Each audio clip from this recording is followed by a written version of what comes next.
Pois é, a gente segue falando sobre esse caso que envolve a deputada, só relembrando a nossa audiência, no dia de ontem, o ministro do Supremo Tribunal Federal, Alexandre de Moraes, pediu a prisão preventiva, a prisão definitiva da parlamentar, converteu a preventiva em definitiva. E justamente sobre esse assunto, a gente conversa agora com o advogado criminalista Rafael Paiva, pós-graduado e mestre em Direito, professor de Direito Penal e de Processo Penal. Doutor, seja muito bem-vindo aqui à Jovem Pan. Olá, Daniel, boa tarde. É um prazer estar aqui com vocês para falar desse assunto que realmente tomou conta dos noticiários nos últimos dias. Pois é, e vários aspectos, né, para considerarmos quando a gente olha para o caso que envolve a deputada. Bom, foi condenada a 10 anos de prisão por invadir os sistemas do CNJ. Com a ida dela ao exterior, daí a PGR pediu a preventiva, a Justiça atendeu o pedido e determinou a prisão. Ontem, uma nova decisão da Justiça, essa determinação da execução da pena. Ela se defendeu nos últimos dias, dizendo que citou inclusive trechos da Constituição e disse que um deputado federal só poderia ser preso em flagrante por crime inafiançável. E aí eu queria escutá-lo em relação, obviamente, a esse episódio, né? Quais são os caminhos possíveis, mas também olhando para essa tese defendida por ela.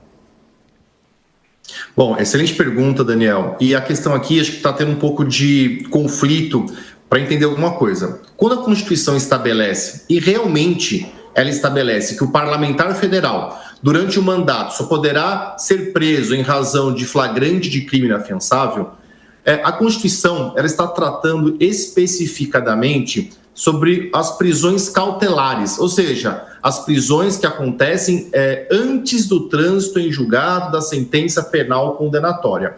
E a minha análise nesse ponto, Daniel, é que realmente o ministro Alexandre de Moraes, popularmente a gente diz que ele queimou largada quando decretou a prisão preventiva da Carla Zambelli, porque realmente naquele momento, em que pese existirem os fundamentos para a prisão preventiva, não havia o preenchimento e ele nem atacou essa questão constitucional na decisão que decretou a prisão preventiva.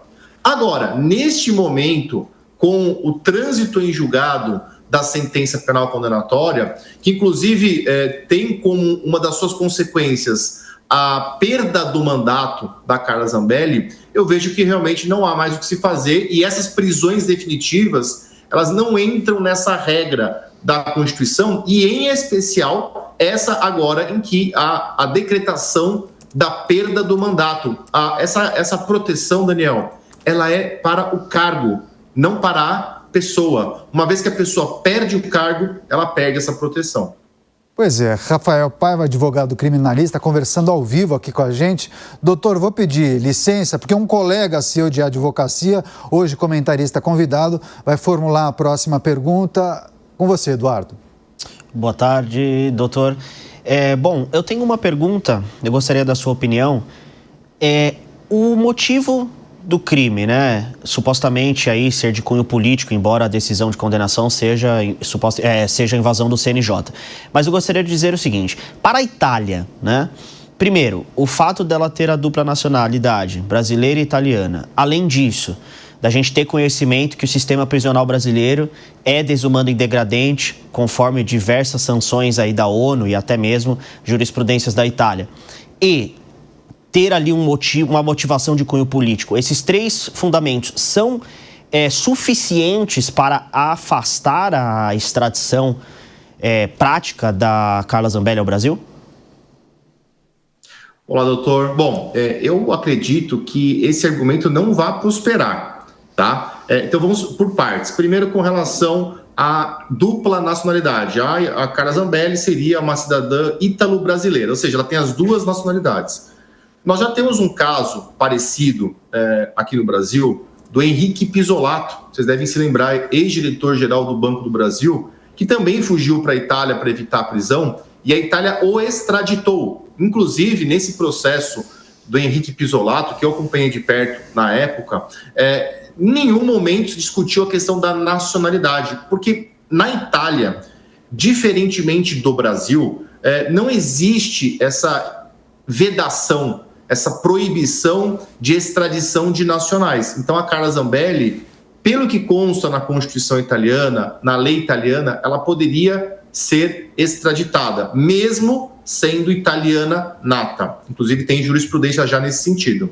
É fato que hoje a premier italiana é uma representante da direita, talvez haja algum tipo de empecilho no cumprimento dessas decisões, até mesmo um atraso, mas eu acredito que, ao final, será feita realmente a extradição da Carla Zambelli.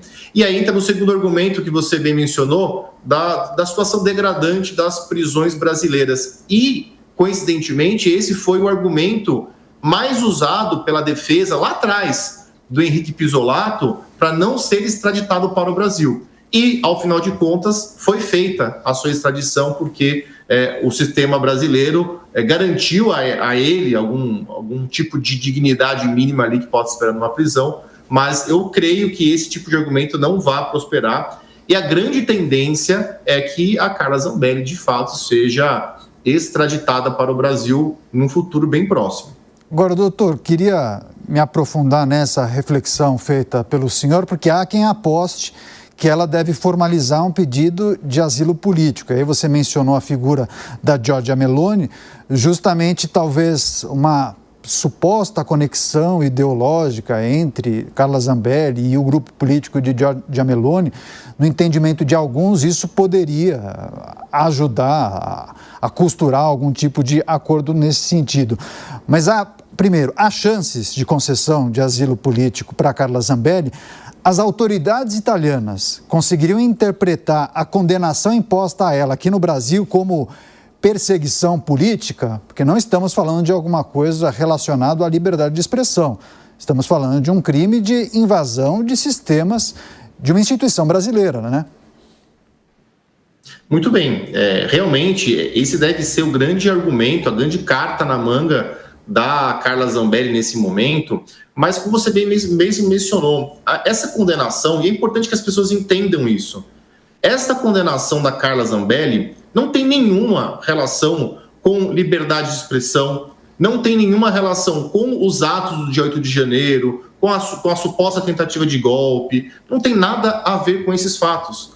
Essa prisão e essa condenação de Carla Zambelli é técnica. Nesse ponto, eu sou um grande questionador de muitas ações no STF, mas essa em particular me parece condizente. Ela foi condenada por ter contratado um hacker, que também já está preso já há algum tempo já, para invadir os sistemas do Conselho Nacional de Justiça e ali inseriu, inclusive, um mandado de prisão falso em nome do Alexandre de Moraes, que me pareceu algo até bastante infantil. Agora, evidentemente que eles vão ir por esse campo do crime político, um pedido de asilo, porém, é importante que a gente entenda que questões ideológicas de governo, elas são temporais. Então, hoje existe um governo de direita, amanhã um de esquerda e vice-versa. Então, é importante que até o próprio governo da Itália faça o que deve ser feito. Ou, aí é uma outra possibilidade que pode surgir, é do cumprimento de pena da Carla Zambelli na Itália. E por que isso pode ser uma possibilidade? Diante de algum tipo de dificuldade imposto pelo governo italiano, pode acontecer deles sugerirem essa via alternativa, que é o que aconteceu com o Robinho aqui no Brasil. O Robinho foi condenado na Itália, transitou em julgado e fugiu para o Brasil. Só que no Brasil existe uma proibição, está na nossa Constituição. Não pode extraditar brasileiro nato. Então, o governo brasileiro não pôde extraditar o Robinho, mas pôde, de forma alternativa e até inédita aqui no nosso país, iniciar o cumprimento de pena aqui no Brasil, e o Robinho hoje está preso cumprindo essa pena.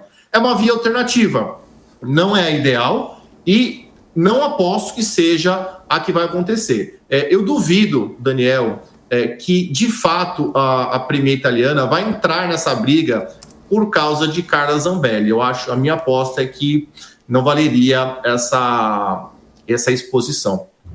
Rafael Paiva, advogado criminalista, os caminhos possíveis para o caso de Carla Zambelli. Eduardo Maurício, mais uma questão. Sim. Referente a essa questão de uma possível transferência da execução da pena, conforme o doutor bem salientou, eu gostaria de fazer uma pergunta direcionada nesse ponto. Vamos supor que a extradição seja negada e que, então, o Brasil futuramente peça a transferência da execução da pena para a Itália. O primeiro questionamento: o cumprimento da pena, né, desses 10 anos que a Carla Zambelli foi condenada do Brasil, como é que seria o cumprimento da pena na Itália? Seria com base na lei de execução penal do Brasil ou da Itália?